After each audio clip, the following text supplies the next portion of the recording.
Mutual fund investment ని ఎవరికైనా gift గా ఇవ్వచ్చు అంటారా? అంటే మ్యూచువల్ ఫండ్స్ ని ఎవరికైనా గిఫ్ట్ గా ఇవ్వచ్చా? అలాంటి పాసిబిలిటీ ఏదైనా ఉందా? అసలు నా ఆలోచన సరైందేనా? అది అసలు అంటే ఏదైనా అది కుదిరే పనేనా అసలు?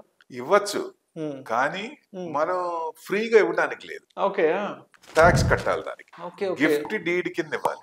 గిఫ్ట్ డీడ్ చెయ్యాలి, వాటి ట్యాక్స్ కట్టాలి. ఆ ట్యాక్స్ కట్టే ఇవ్వాలి. ఇదివరకు లాగా ఎట్లా పడితే అట్లా మనకి ఇష్టమైంది ఎవరికి ఇష్టం వచ్చింది. ఈవెన్ ఫ్యామిలీ మెంబర్స్ కూడా ఇవ్వాలన్నా మీ పేరు నుంచి ఇంకో పేరుకి మారిందంటే గిఫ్ట్ డీడ్ కట్టాల్సిందే. ట్యాక్స్ కట్టకుండా గవర్నమెంట్ వదలదు కదా, ఇదివరకు లేదు ఇట్లా. ఓకే, అంటే ఇప్పుడు నా దగ్గర 1 లక్ష 2 లక్షలకు మ్యూచువల్ ఫండ్స్ ఉన్నాయి, ఇదిగో తీసుకొని చెప్పి ఇంట్లో వాళ్ళకో తెలిసిన వాళ్ళకి ఫ్రెండ్స్ కో, అంటే ఇప్పుడు వాళ్ళు ఉన్నంత కాలం ఉంటది, వాళ్ళు ఉన్నప్పుడు ఇవ్వాలంటే మటుకు ట్యాక్స్ కట్టాల్సిందే. ఓకే, వాళ్ళు ఏదైనా ఎక్స్పైర్ అయ్యి ఇట్లాంటివి కాలం చేసినప్పుడు నామినీ ఉంటుంది కాబట్టి ఎవరికో వాళ్ళకి ట్యాక్స్ లేకుండా ట్రాన్స్ఫర్ అవుతాయి.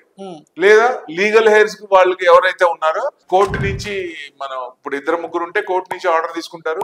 సో లీగల్ హెయిర్ సర్టిఫికేట్ తీసుకుంటారు. దాని ప్రకారంగా వాళ్ళ పర్సంటేజ్ కూడా రాయొచ్చు, ఎవరెవరికి ఎంత ఇవ్వాలి, పెద్దవాళ్ళకి ఎంత ఇవ్వాలి, చిన్న వాళ్ళకి ఇవ్వాలి, అంత పర్సంటేజ్ కూడా రాసి పెట్టచ్చు. వాళ్ళకి అంత ప్రకారం వెళ్ళిపోతాయి అంతే. సో అంతేగాని వితౌట్ లేకుండా మామూలుగా సాధారణంగా ఇచ్చేయడానికి ఛాన్స్ లేదు.